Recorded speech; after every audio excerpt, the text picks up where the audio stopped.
Hi, so my name is Eric Trickett, and you're going to be joining me on my week 4 assignment with SDI in the course of Introduction to Ammunition Basic Ballistics. So over this week, we are going to be going over stopping power.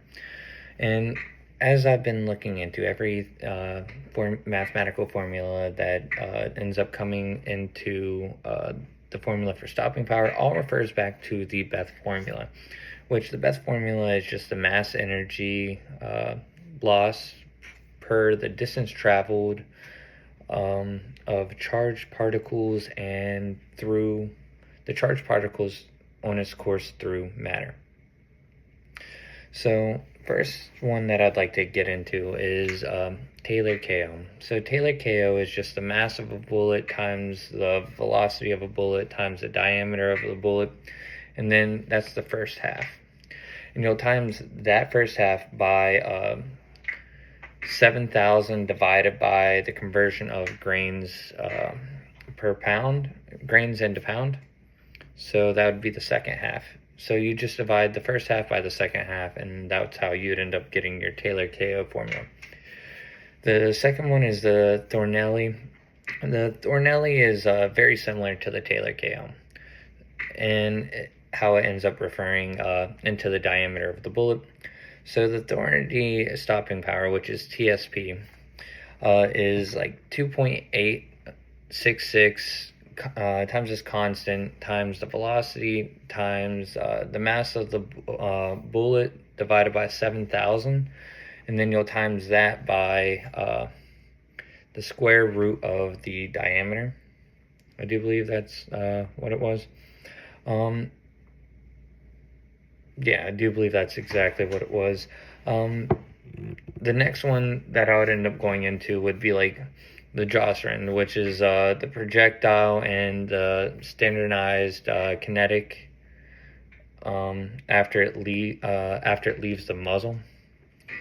Then we'll end up going into the Hatcher RSP, which is the Hatcher relative stopping power.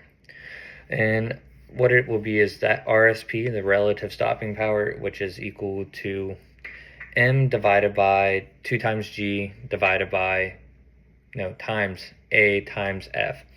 So M is going to be the momentum per foot-pounds per second, which is just the mass times the velocity. So M is just mass times velocity divided by 2 times G, which G being the acceleration due to gravity,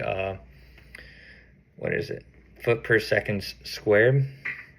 And then it ends up going, that section will be times by A, which is just the area of the face of the bullet in square inches, and then times by the form factor of Hatcher himself, which he has a list of the ammunitions and how they would end up applying. Ultimately, what all of these are reverting back to is that you need to end up taking up more surface area for the contact. It's not all about the velocity and the speed. That's where stopping power comes in. So you'll end up taking something as small as a 9mm. It could be traveling at like 1,200 feet per second. But a 45, which is a larger surface area, will end up, let's say, going at 600 feet per second.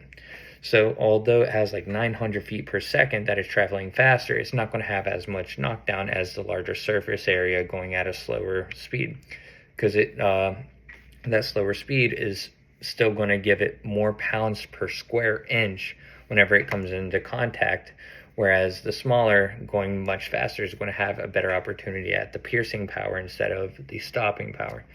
And that is my take from all of the research that I have ended up doing throughout stopping power. I'll end up leaving some links down below on kind of like a bibliography on where I found some of this, and I've done a little bit of research. If you've done your own, please reach out to me and feel free to take a look down below. All right, thank you.